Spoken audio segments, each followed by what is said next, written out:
This message is sponsored by Greenlight. With school out, summer is the perfect time to teach our kids real-world money skills they'll use forever. Greenlight is a debit card and the #1 family finance and safety app used by millions of families, helping kids learn how to save, invest, and spend wisely. Parents can send their kids money and track their spending and saving, while kids build money confidence and skills in fun ways. Start your risk-free Greenlight trial today at greenlight.com/iHeart. That's greenlight.com/iHeart. Well,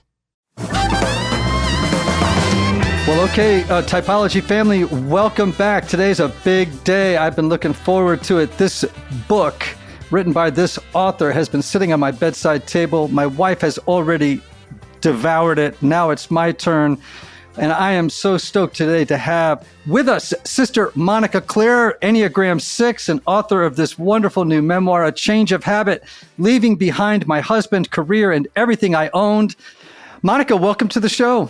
Thank you so much. It's great to be here. So let's talk about being an Enneagram 6. It's one of my favorite Enneagram types in all of the world. So glad to hear that. Are you a 6?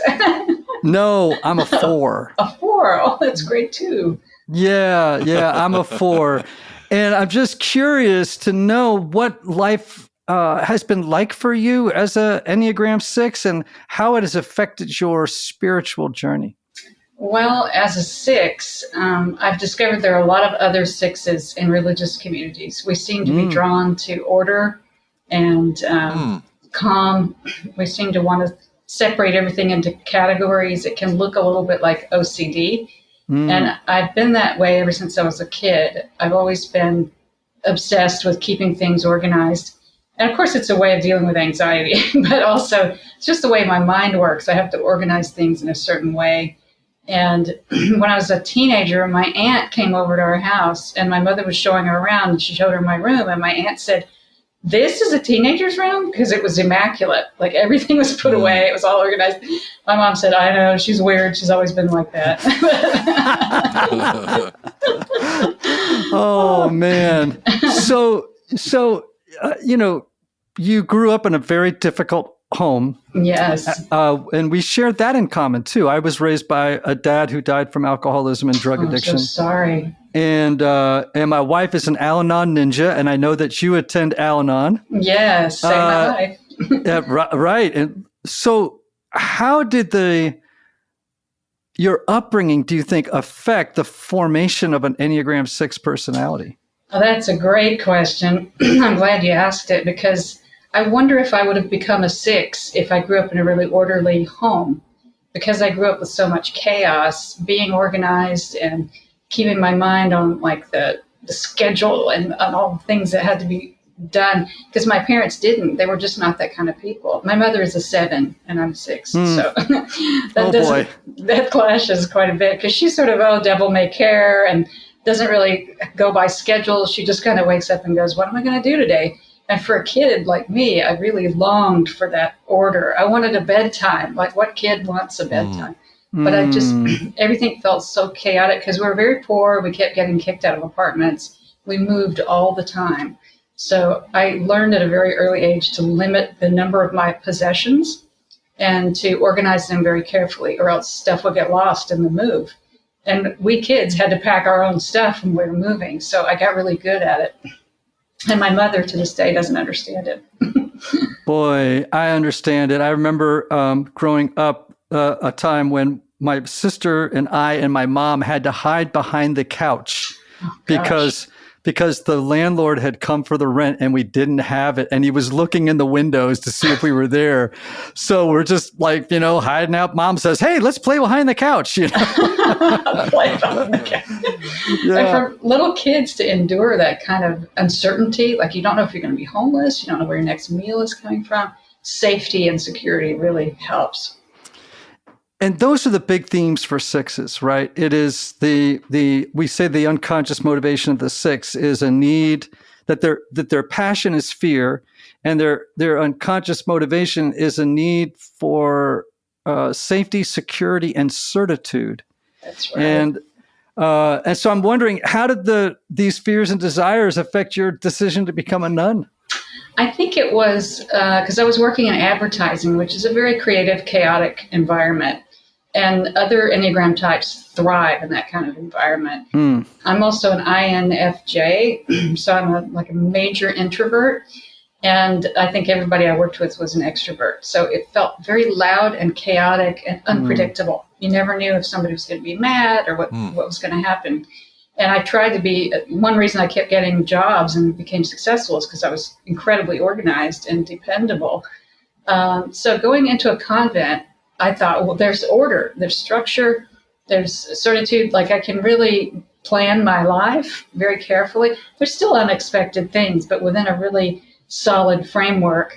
The one thing I ran into was that in religious communities, apparently this is a thing that I didn't know, there are rules, but everyone has a different set of unwritten rules in their heads. And I call it the 12 Gospels of CSJB, because somebody will say, we don't do it that way. And another person will say, oh, yes, we do it that way. And then somebody will say, we do it a third way. So that started to drive me crazy, all these conflicting unwritten rules. And I started writing down the unwritten rules. I started typing them up so that when our postulant came in, I gave them to her. I said, this is a consensus, but it's really blurry. Like if somebody gives you conflicting information, that's just the way things are. It's the 12 Gospels. Yeah. Yeah, I understand that the complexity of communal living. And Yes. Now, we oftentimes say that sixes have a tortured relationship with authority. Yes.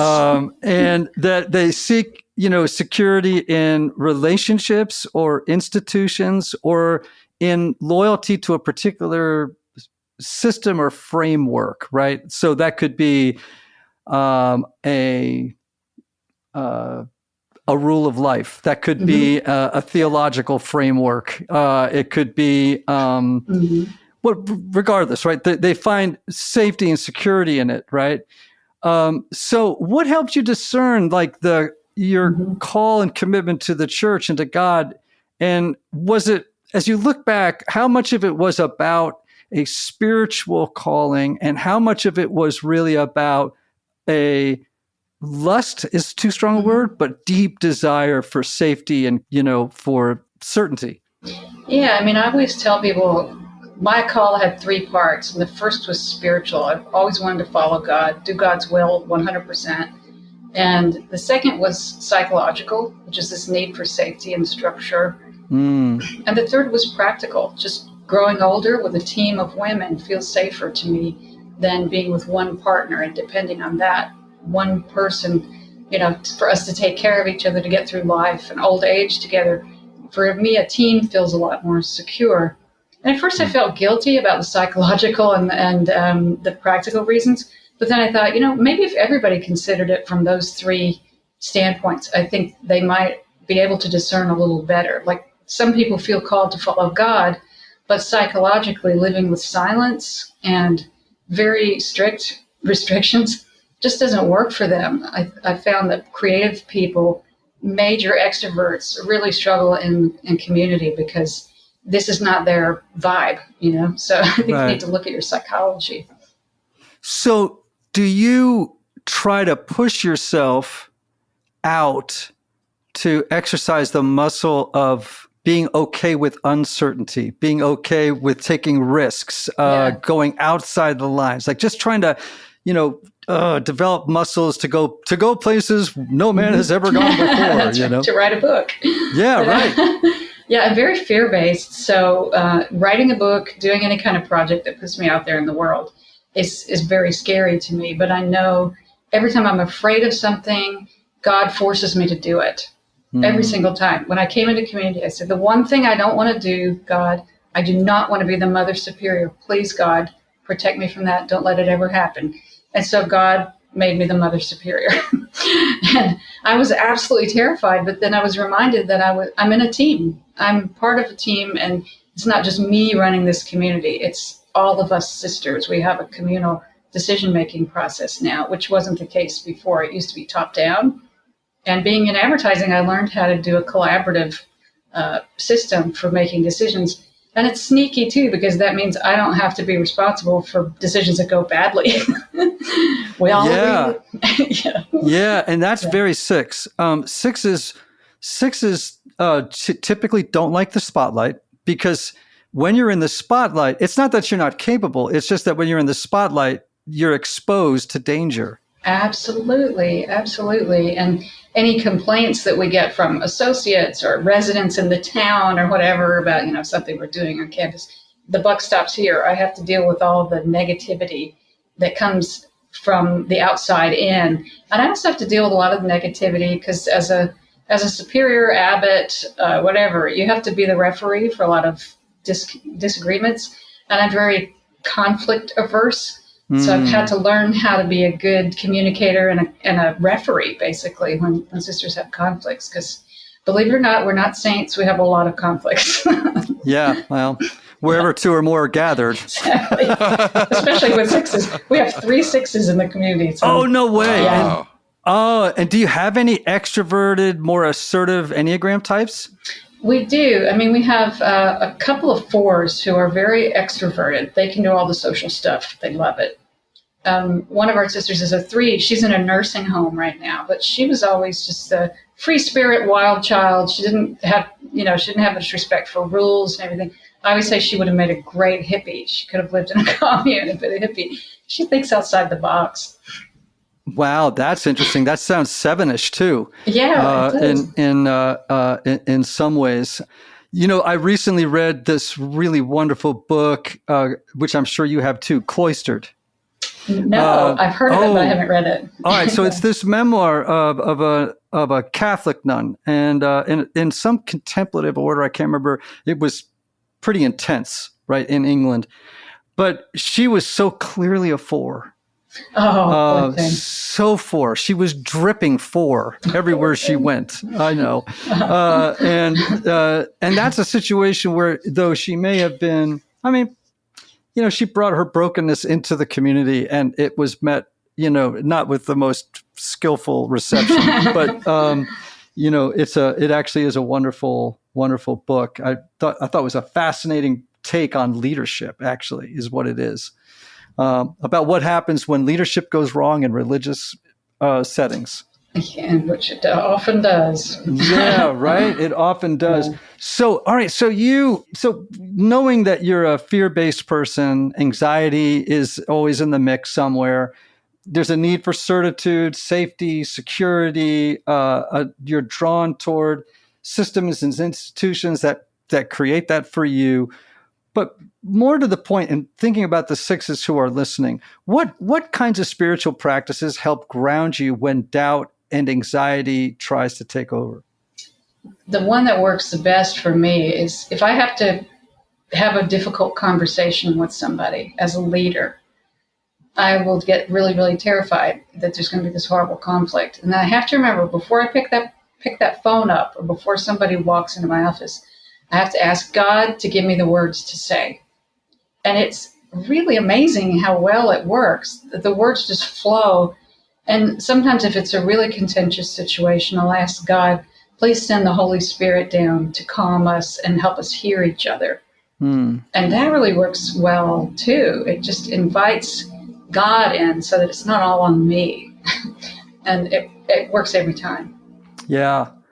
I know that many 6s tell me that they have an inner committee of voices in their head. Yes.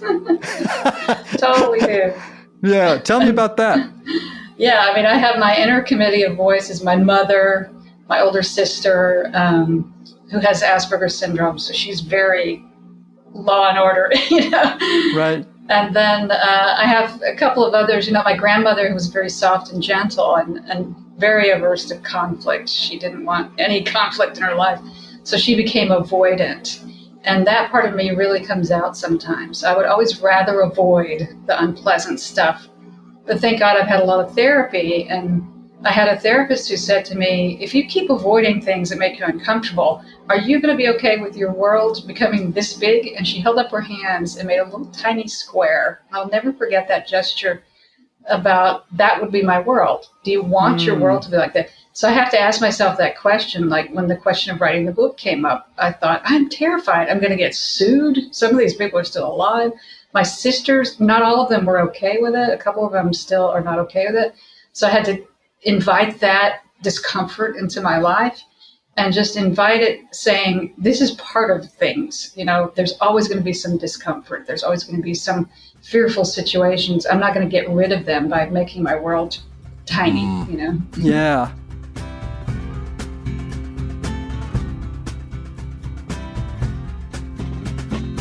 Hey, Typology listeners, like you, I strive to know myself better and become a more compassionate and self-aware person, both at home and at work. Now, by far, the Enneagram is the best tool I have found for helping me to realize that in my life. And while taking an Enneagram test to help figure out your type is a great starting point, many tests out there provide content that is difficult to digest on your own, not to mention the fact that many tests are poorly constructed. That's why I've worked hard for the past few years to create a quick and research-backed assessment that provides straightforward insights specific for your type, subtype, and wing, while also being easy to understand. Simply put, my new Typology Institute Enneagram assessment offers incredibly useful information that you can use immediately to incorporate the genius of the Enneagram into every area of your life. And as a Typology listener, you can take 10% off your assessment when you enter the discount code Typology Podcast on the checkout page. Just visit typologyinstitute.com/assessments to get your results today. I want to remind everybody we're talking to Sister Monica Clare, author of the new book, A Change of Habit, Leaving Behind My Husband, Career, and Everything I Owned to Become a Nun. Before you stop listening to this podcast, I want all of you to go out and get a copy of this really remarkable book that my wife cannot stop talking about, and I find it annoying after a while. Good marketing. So, Al-Anon.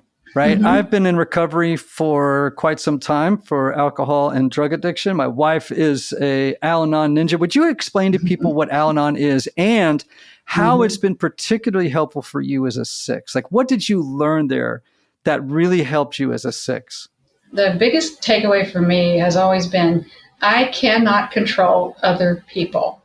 I used to be one of those people who, if my friend had a problem and blah, blah, blah, they were talking about it, I would give them solutions. And they hated that because they have their own way of working through things. And, if they want help, they'll go to their therapist.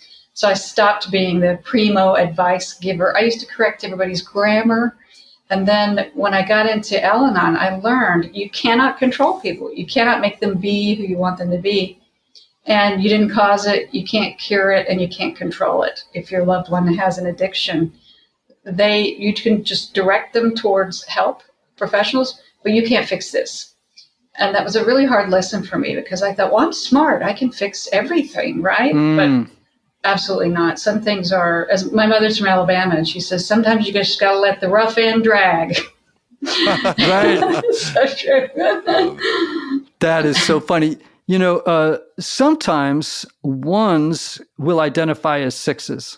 True. Yeah. Now, 6s it's a little less common for 6s to identify as 1s, but there is really, there is some overlap there. And what you're describing is more, sometimes Enneagram 1, the improver, that kind of energy.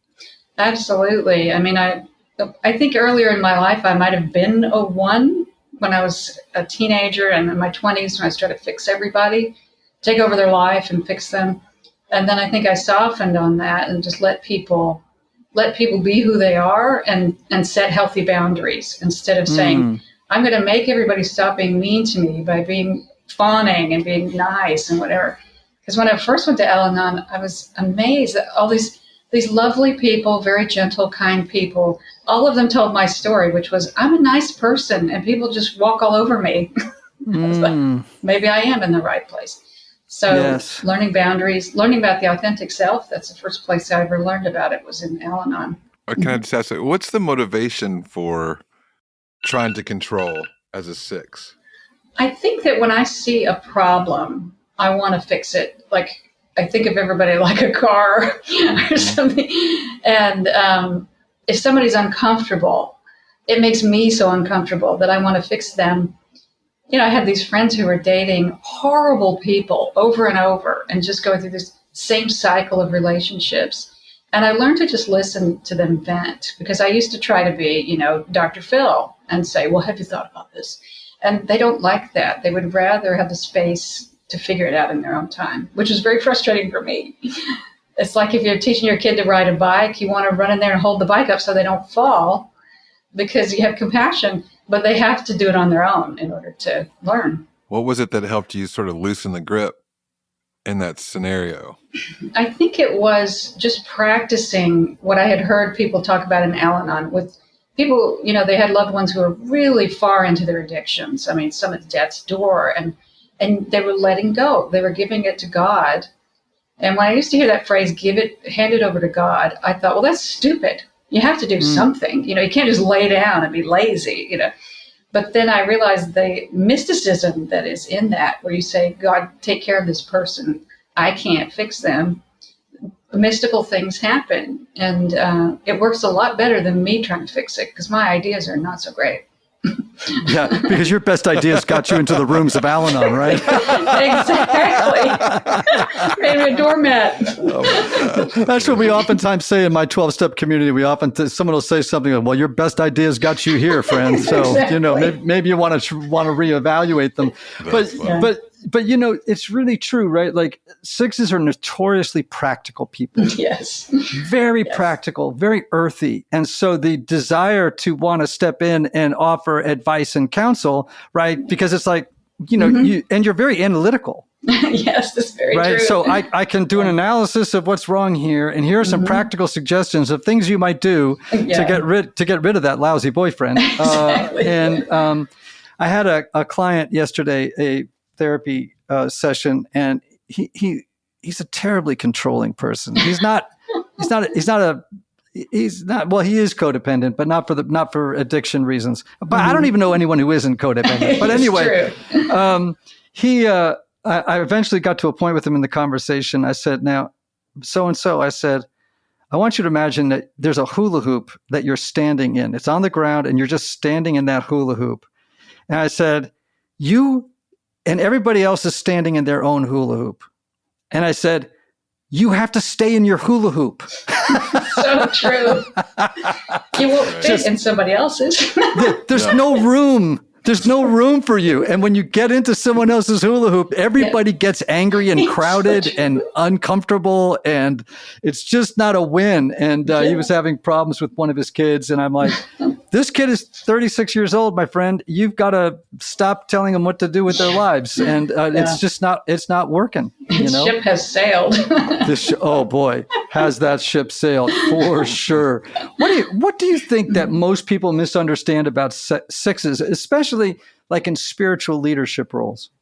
They think that we're uptight, which we are. And we do have members of the community that are not sixes. And I was wrong. We have 4 sixes instead of 3. Oh, I forgot about Laura Catherine. So we're always policing, you know, we're like, you're not supposed to do that. It says so in the customary, but we have the customary memorized. We have the constitutions. And so we're reminding people of, you know, obeying the rules. Like, we're not supposed to talk in the hallways. We're supposed to go into a room and talk in a low voice. We have a couple of sisters who are very loud. And whenever they think of something, they just say it at the top of their lungs. And so one of the sixes will always come along and say, you need to take that in a different room. So they think of us as like the angry school marm, like getting onto them all the time. And that creates conflict because they think, well, you know, let's not be rigid about things. And that's an anathema to sixes. We want to be rigid about everything. Can be, for sure. Yes. Especially when fear is driving the show. And there's that kind of, you're highlighting some of the overlap with one. Yeah. And but it's so motivated by something utterly different. Yes. You know. Now, are you guys using the Enneagram as a community? Do you talk about it? Is it part of your curriculum when you have postulants? And by the way, folks, a postulant is someone who is pursuing and discerning holy orders and is in a preparation stage, a formation stage. Tell me Tell me how you use it. We talk about it, first of all, when somebody comes to the community, they take the Enneagram test. Like, that's one of the first requirements when they're a postulant. Interesting. Yeah, just because we have a psychological screening, but that doesn't tell you the real depths of their personality. And when they take the Enneagram test, we're all, oh, yes, she's a 3, you know. So we talk about it among ourselves. And one of the sisters, she used to give Enneagram workshops. She's 89 now, so she doesn't have the capacity to do it anymore. But we usually will have the new person sit down with her, and Laura Catherine will explain to them what their type means. And a lot of them will say, that's not me. And we'll think, yes, it is. but we talk in terms of that. Like if somebody blows up at another person, we'll say, well, she's an 8. That's just how they are. We have a couple of 9s that put their head in the sand and don't want to deal with anything unpleasant. And that used to be me. You know, I used to be so conflict averse. I really didn't want to deal with anything that was unpleasant. I didn't want to argue with anybody. I didn't want to disagree, whatever.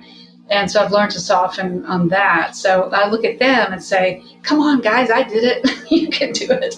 Right. So it's so interesting, too, because what I'm also picking up is, you know, how much of that conflict averse pattern in your life is related to type and how much is related to trauma, you know, or both, you know, it's impossible. There's no blood test for this. So, but, you know, sometimes trauma will bring up patterns of reactivity that may look like another type, right? Like, for example, any type can be anxious. So that's why I'm always telling people, look, just because someone's anxious doesn't make them a 6. Right? That's true. They could be a 2 with a generalized anxiety disorder, right? So, you know, you have to be more discerning than that with the Enneagram, you know. Do you use it in their spiritual formation at all? We do, because we look at the type of prayer that might be the most effective for that Enneagram type. We do have a book about Prayer and Temperament is the name of it. It's for Myers-Briggs types. And so we give them that book because we have them do the Myers-Briggs as well. And we sort of develop their prayer life with them when they come in and determine which forms of prayer are best for that individual person. Because we all have our collective prayer, our communal prayer, which is not for every Enneagram type either. but we do it. How many offices a day do you do? We do 5 offices and we have mass every day. Right. Great. So beautiful. It's wonderful. For me, that framework is that number one job of going in that chapel and praying is the only thing that gives me strength to do what we do. It's Wednesday night after a long day, and the last thing you want to do is cook dinner from scratch. But you still want a satisfying, tasty meal without the guilt? Enter your freezer's sidekick, Cauliflower. From thin and crispy cauliflower crust pizzas to all-natural white meat chicken tenders and crowd-pleasing snacks, Cauliflower satisfies every craving. Cauliflower's products are your favorite comfort foods, but made better for you and gluten-free always.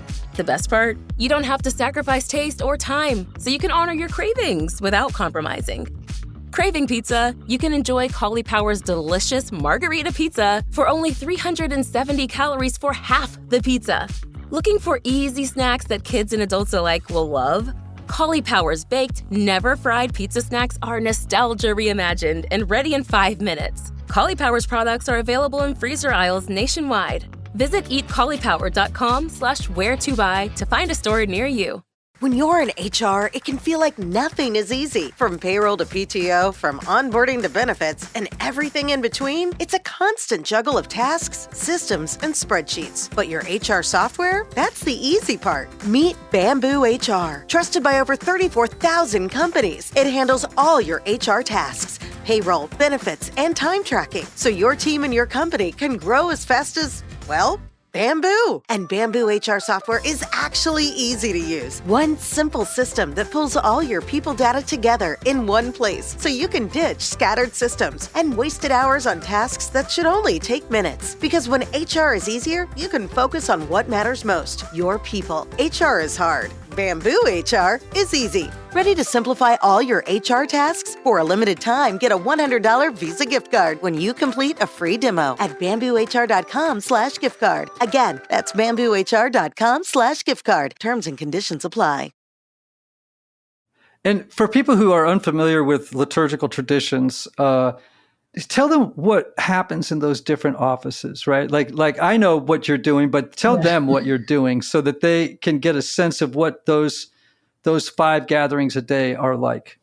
They are usually generally between 30 and 45 minutes. The first one of our day is Lauds, which is the morning service. Lauds means praise, so it's all about praise. We have the praise psalms. We have prayers, we have antiphons. All of it comes from Scripture. It's very Scripture-based. We hear Scripture reading. And then we have Mass after that. We have outside clergy who come and celebrate Mass. And tell them what time Lauds is. Lauds is at 7:30 a.m. Oh, you're a little bit later than some. Exactly. Because I know some that are 4:30 or 5:30. Yeah. No way. I used to visit the Sisterhood of Holy Nativity. They had matins at 6 a.m. and then Lauds at 7 a.m. So when I went to visit them, I was like a zombie. I was so tired. But in our community, as we've aged, we keep moving the time up a little bit because the sisters just need more rest. And then after Mass is when we have breakfast, and this is still in the Great Silence. We don't have Great Silence till end until after breakfast. Then at 9:30, we say terce, which I think we're the only religious community in the world that still says terce. And then we say noonday prayer, which has 10 minutes of silent meditation in it. And then we have our midday meal after that. And then we have our work hours after our midday meal. And at 4:45, we have Vespers, the sundown service. And then we have Compline at 8 o'clock. That's the bedtime service. Some communities have that as an individual service in your room. You can do Compline as what they call a dormitory office, but we pray it collectively. And at every one of those offices, there are mostly it's Psalms, chanting of the Psalms, right, and scripture-based antiphons, and it changes, of course, for every feast, every season. We have different hymns for different seasons. And at first, I was so annoyed. I just thought, oh, this is so boring, praying the Psalms. I couldn't keep my mind on it. But after you do it for a while, it becomes part of your DNA. The Psalms, the Psalms really help you get through your life, and in such a profound way. I never expected that. Yeah. So for people listening, unfamiliar with this way of life, typically in communities, the Psalms are the entire Psalter is sung through in how many weeks is it? 4 weeks. 4 weeks, right? Yeah. Wow. And so sometimes you'll go to a community if you have opportunity to visit one, and I encourage everybody to go. You could go to Gethsemane here in Kentucky, so close to Nashville where we are. But you could also go. One of my favorite spots was the Society of St. John the Evangelist in Cambridge, and you'll oftentimes see older monks. Will be singing the Psalms, but they won't have a book open in front of them. They've been singing them so long that they have memorized the Psalter. They have. And that, to me, I was just been reading a book recently that reminded me of just how important repetition is. Really is. I tell people it's like going to a spiritual gym. Right. You're exhausted. It's the morning. You really want to get something to eat. You don't want to go to the chapel. But if you keep doing it, you become so spiritually strong that you can handle pretty much anything. So you got this great background in music and in comedy. Yeah, right? We want to talk about that. Yeah, you're part of the Groundlings famous troupe. For me personally, I love comedy, and I am a longtime songwriter, musician. And I always talk about how the space is as important as any note you play. Mm-hmm. Did you carry that with you at all into, like, I'm just interested in, like, so you have this thing going on with music and this thing going on with comedy, and then now you enter into this new world where silence is a big part of it. Yes. And did any of that help you translate into silence, or was it a challenge to, like, oh my gosh, I can't, speak, or? Well, it was the biggest challenge for me was that I've been singing in a choir since I was, 2 years old. my grandfather was a singing teacher and sometime choir director. He was a singer and Sacred Heart music and all that. So I thought I was a good singer until I started trying to learn plain chant, plain song. And I'm terrible at it. It's like trying to sing in French when you know how to sing in German, because the notation is completely different. It's a 4-line staff. They have neumes, which are the notes, and they change in ways that, like if you look at a treble clef, you know where your territory there, but it's really kind of nebulous sometimes. Like, is that a half interval or is that a whole? Is that a third or is it a diminished third? So I'm still really bad at it. I can't look at it and sight read. And I can't even pick it out on the piano because it's different staff. So it's really hard. So to this day, I just say, well, this is something I'm not good at, as hard as it is to accept that. And this is the center of our life. So you're a 6. We have picked up on the fact that order, predictability, stability is a big theme, right? Yes. And appreciating rules and guidelines and protocols, and having a structured life is important.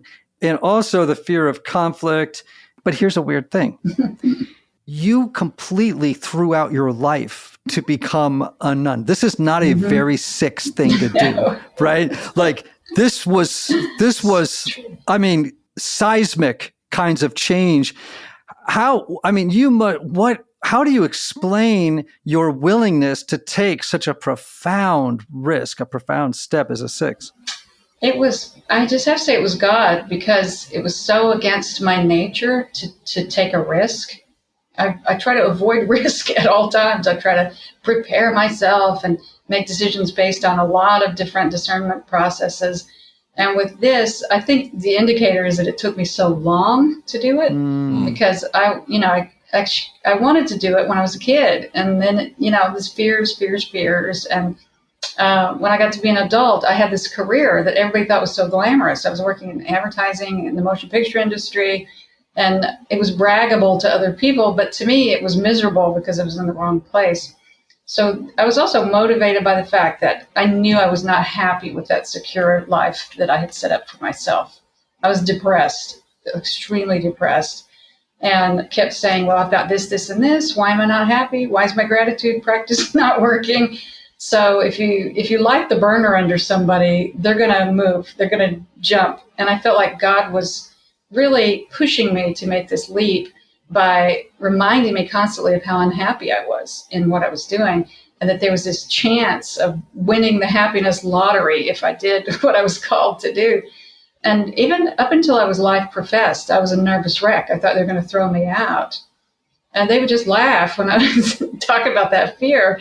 But that was my security thing kicking in. I've given up everything. I don't have any money. I don't have a bank account. I have no possessions of my own. What am I going to do if they throw me out?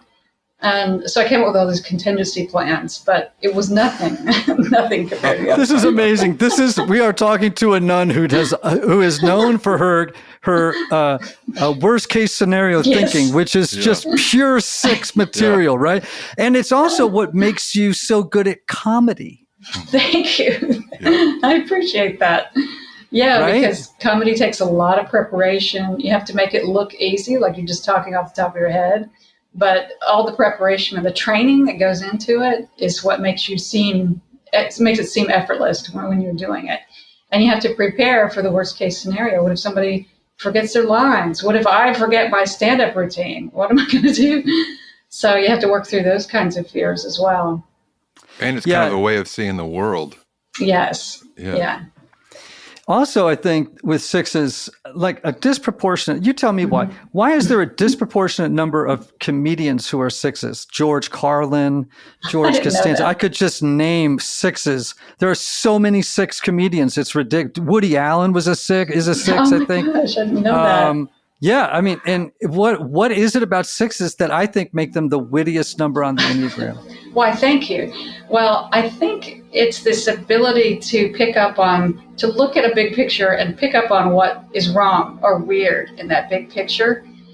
And in my family, we tend to do that too. We sort of point out, like we'll say, why does that say that on that billboard? I mean, are they advertising for Satan or something? Like we can see what's wrong and pick out the wrong thing and then show the absurdity of it to others when they go, yeah, that is weird, Mm-hmm. Yeah, or picking out the one thing in the environment that could be a threat. Yes, absolutely. And then amplifying your anxiety 10% beyond where everybody else goes with their anxiety about it. And then the kind of, here I am freaking out, type of thing is what, like when Woody Allen would talk about his mother-in-law coming, and it would just be like this terrified and blown up into proportions that were unnecessary, but were hysterically funny to listen to, right? Yeah, so many of his monologues, in his movies are working through this anxiety, right? Totally. Totally. And that's the worst genius. Case scenario. It's kind of the genius of sick stuff, in a way that's really cool. So sometimes we ask personal questions, Monica. So what, I don't know if you're in therapy right now. We ask this question of a lot of our guests. What are you personally working on right now in your life? In my therapy, it's because I've been in therapy off and on since I was in my 20s. And I'm one of those people who thinks everybody should be in therapy because you have different problems at different times in your life. For me, it's as I get older, I'm dealing with health issues, and I have psoriatic arthritis, which is very painful. So I have to deal with the chronic pain part of my life and learn how to navigate that. And also a lot of it, my recent therapy has been centered around the book release because I wasn't even happy about the book being released because I was so terrified. And my therapist was like, it's okay. You can be happy and terrified at the same time. And learning to look at all different scenarios. There could be 20 different scenarios that could happen.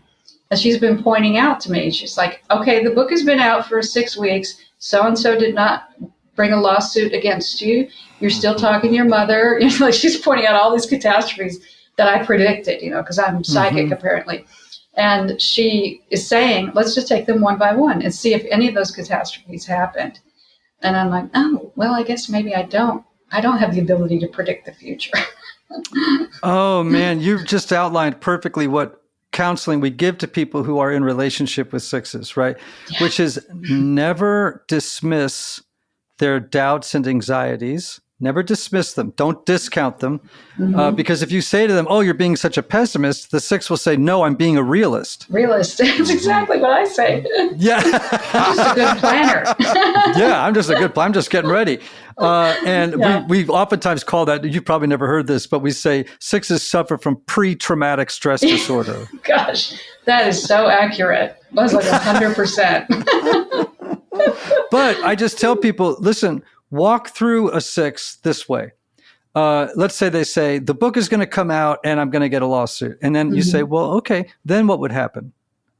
Well, then this, and then what would happen? And then what would happen? And you just keep letting it exhaust itself. Let it all discharge. And then eventually they're going to say something like, well, then the whole sky is going to fall down and the earth's going to blow up. And then they start to laugh.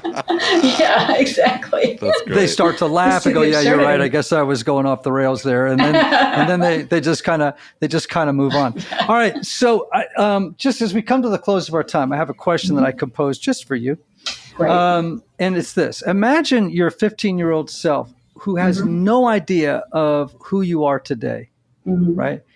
Came to you and asked, what have you done with our life? How would you answer them? That almost brings tears to my eyes because I look at that skinny little 15-year-old girl who's so terrified and trying to control everything. And if she came into my office right now, I would say, it's going to be okay. I promise. I promise you. It's going to turn out very, very well. And not in the way you expect. I need to sit with that for a second because it's actually quite beautiful. Oh, thank you. Thank you. Yeah, really quite beautiful. Everyone, we've been speaking with Sister Monica Clare, author of A Change of Habit, Leaving Behind My Husband, Career, and Everything I Own to Become a Nun.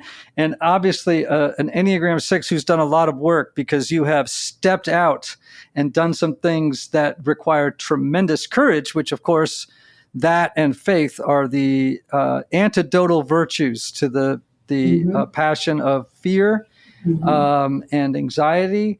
And it's a beautiful, beautiful book, and I'm a memoir fan, so I'm all in, and I'm so glad that you had an experience. This is going to sound funny, but where your soul was summoning you to a way of life that you resisted on the basis partly of your type, but it wouldn't let you off the hook, and so it showed up as depression and anxiety. And you listened to your soul.